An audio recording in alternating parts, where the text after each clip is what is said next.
দলগুলোর সংশয় না থাকলে সংস্কার বাস্তবায়ন সম্ভব। আসিফ নজরুল জানাচ্ছি বিস্তারিত। বাংলাদেশের অন্তর্বর্তী সরকারের আইন উপদেষ্টা ডক্টর আসিফ নজরুল জানিয়েছেন, রাজনৈতিক দলগুলোর সংশয় না থাকলে অনেক সংস্কার প্রস্তাব বাস্তবায়ন সম্ভব। শনিবার রাজধানীর ফরেন সার্ভিস একাডেমিতে এক সংবাদ সম্মেলনে তিনি বলেন, সরকার ক্ষমতায় থাকার জন্য সংস্কার করছে, এমন সন্দেহ থাকলে এগুলো বাস্তবায়ন কঠিন হবে। তবে দলগুলো ঐকমত্য থাকলে সংস্কারের অনেক কিছুই দ্রুত বাস্তবায়িত হবে। তিনি আরও জানান, সংস্কার কমিশনের সুপারিশগুলোর মধ্যে 50% 1 মাসের মধ্যে বাস্তবায়ন সম্ভব। কিছু সংস্কার দলগুলোর সম্মতি ছাড়াই করা সম্ভব, আর বাকিগুলো নিয়ে আলোচনা হবে। এছাড়া ফেব্রুয়ারির মাঝামাঝি রাজনৈতিক দলগুলোর সঙ্গে আলোচনা শুরু করতে চায় অন্তর্বর্তী সরকার। প্রয়োজন হলে রোজার মধ্যেও এই আলোচনা চলবে বলে জানান তিনি।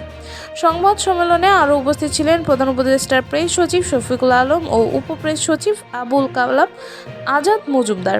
এই ছিল সর্বশেষ আপডেট। নতুন আরও আপডেট পেতে আমাদের সঙ্গেই থাকুন। ধন্যবাদ।